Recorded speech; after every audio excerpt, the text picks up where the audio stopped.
So we could not visit every single house that's under repair, but the repair has finally started. The government was supposed to help the people, and billions of dollars were raised internationally at a time when there was a new election going on.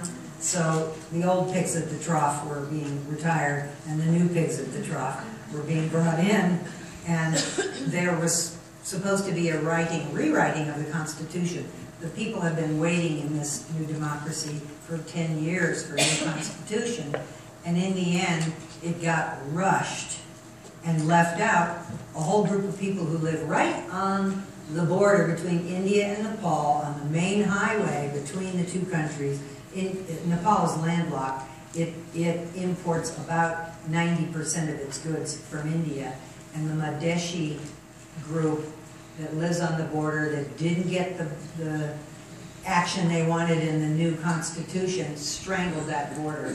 And that problem has been far worse than any earthquake. They have been in an embargo with India since August. So everything from cooking gas to cooking oil to clothes to relief tents, all of that stuff is sitting in lines at the border, and hopefully it's beginning to ease up because Nepal is negotiating with China to have Big Brother come in, and India doesn't like that, so maybe they'll negotiate a little more. But it's not stuff we can fix. You know, what we can do is hop on an airplane, go hand out the money, give them the orders. That's what we can do, and that's what we are doing. So even though this other stuff drives you nuts, it's very difficult to deal with the macro politics. So this is a typical village, and they make everything out of local materials up in the mountains. So they cut down a tree, they saw it on site, and then they build typical Sherpa construction with stone and timbers, and the houses are charming. They're really the traditional house. It takes about maybe 2-3 months to build a house like this. And this is about $3,000 to build one little house like that. So, you know, we can't build everybody's houses. We can only contribute what we can. This is our volunteer cheesemaker from Vermont, Dane Hubner, who's an award-winning cheesemaker. He's made, his specialty is cheddar cheese, but he's won a lot of international acclaim. Dane Hubner, H-U-E-B-N-E-R, D-A-N-E. He's actually from Wisconsin, but we snagged him from Grafton Village Cheese in Vermont. This is some of the rebuilding.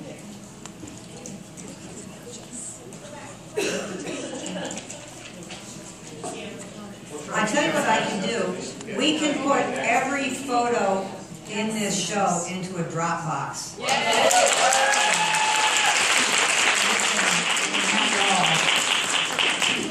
the caption, with the description. Yeah, that's the hard part, getting home. Take good notes. So this is the kind of situation.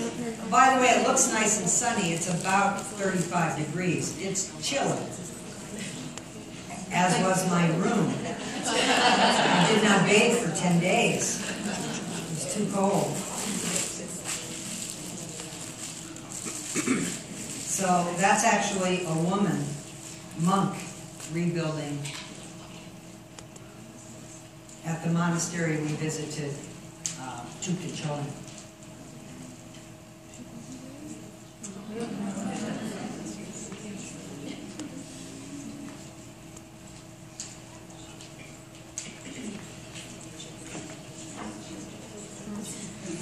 So I gotta show the cheese because I got cheese on my brain.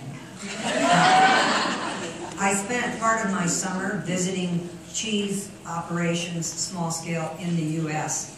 and found PBS, our public television, had done a program called The Cheese Nun, and there's a Benedictine nun in Connecticut, in the town next to the town I grew up in, and she has her PhD in microbiology focused on bacteria on cheeses. And I had to penetrate the mothership of Benedictine. It's a closed monastery. I got in there, a closed abbey, and spent some time with the nun, and she shared a whole lot of stuff with me. Oops, am I running out of time? No, you're good. I'm just going to put this in. Oh, okay. So the cheese nun coached us, and I have pictures of that too, but it's too long, so but if you Google the cheese nun, you'll see this lovely. And her brother, I don't know if you ever heard of the singing group Sha-Na-Na. Her brother's in that singing group. Life is full of interesting surprises. So we paid a visit to Pumpernickel Bakery in the tourist section of Kathmandu, and the reason we do that is we want to have a market for stuff we create. This has always been aid to artisans mantra and my mantra. Don't go creating a bunch of products until you have some idea that somebody's going to buy the stuff. So we paid a visit to a guy who uses a lot of cheese in his very famous bakery in Kathmandu, and he agreed to buy our cheese. So we have our first customer. And he bakes gorgeous stuff. This is some of the cheese he already has. And he makes his own sort of cream cheese, but we had our cheesemaker give a day-long workshop to his people to teach them how to make their own organic cream cheese, so that, not our milk, but so he could learn and have fresher cheese. And there we are. The guy in the Argyle sweater is... Okay, so the boys drove up in a pickup truck, 12-hour drive. I flew. And then they hiked in. Because they had to visit, Dane wanted to visit all the farms and see the condition of cleanliness at these farms. So one of the farms is a yak farm. And a yak farm, the female yak is called a knack. There's plenty of knack milk, and it's very novel to mix the knack milk with our cow milk, so we wanted to do a blend. So this is the knack farm. And a lot of these kids, when they're not in school, are watching the yaks and the knacks. There's the money shot of, These are some of the cows that Full Circle supported. So they are now milking. They don't look too fat, but it is winter. They fatten up in the spring. And they live on a bed of pine needles. And they're very clean. Dane said he thought these cows were very well taken care of. So this is how milking the cow in that special bucket. So these are all wives of the farmers who gather the luck. They get special care. These are happy-looking cows. There's a little milk. We commissioned the making of this pot with metal artisans in Patna, which is an area that specializes in making metal. And we use metal. Some of your products, I think you early on had the little metal strips and some of these bracelets, and then it was screwing up the laser cutting, so I think it was cut back on. But originally you had metal, and we use recycled metal, and then we give it to the metal workers to do things like make these pots, the leftover from our production. So it's all connected. This is where we cooked, the farm that we did the training in.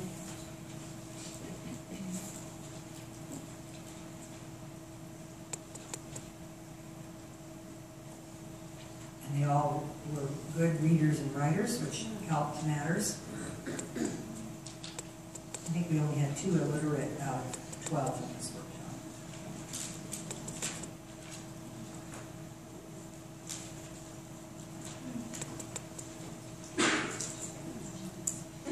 And it goes. Then we had to, well, we had to eat. That's meters, altitude in meters. They keep a record of the temperature and the moisture in the air and all that. For growing kiwi seedlings, that's another program that we've gotten involved with, is helping them set up kiwi plantations. So they keep track of everything. So underneath the house is almost all the Sherpa architecture has this area that in the front the cows live at night. The body heat of the cows is supposed to help heat upstairs. And then there are a couple of storage rooms that are very dark, so they make great cheese caves. So we built a little cheese cave into which the cheese can go to age for 3 to 6 months. So every house can have this little cheese cave. There's our group of graduates.